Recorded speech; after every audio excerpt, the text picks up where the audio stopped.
इंग्रजीत एक म्हण आहे, 1 ग्रॅम सचोटी ही किलोभर शहाणपणापेक्षा अधिक मोलाची असते. हे एक वैश्विक आणि कालातीत सत्य आहे. क्षमता महत्त्वाची असते, परंतु भरवसा निर्णायक असतो. एखाद्या माणसामध्ये सर्व प्रकारची क्षमता आहे, परंतु तो बेभरवशाचा आहे, तर तुम्ही त्याला तुमच्याबरोबर घ्याल का? अर्थातच नाही. मला खात्री होती तू येशील. मला खात्री होती तू येशील. ही गोष्ट आहे 2 मित्रांची. हॅरी आणि बिल लहानपणापासूनचे मित्र होते.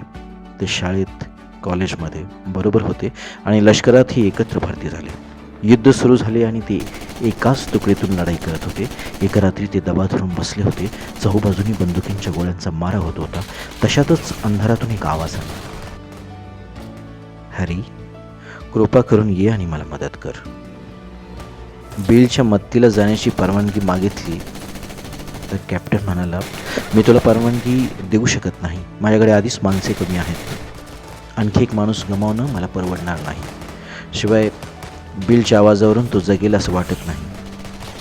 हॅरी गप्प बसला.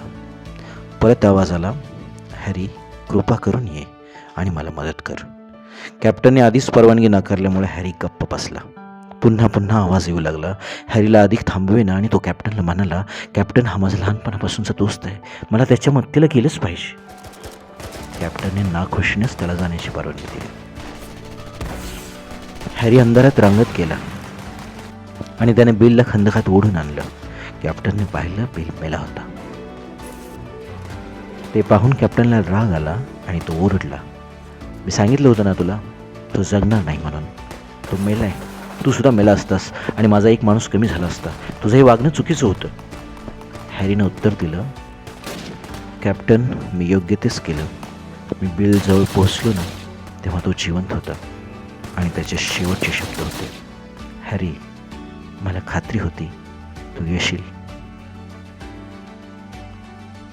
चांगले संबंध जुळून यायला वेळ लागतो, पण एकदा ते जुळले की ते जोपासावे लागतात. आपल्याला नेहमी असं सांगितलं जातं की तुमची स्वप्न साकार करा, परंतु दुसऱ्यांचा बळी देऊन आपण आपली स्वप्न प्रत्यक्षात आणू शकत नाही.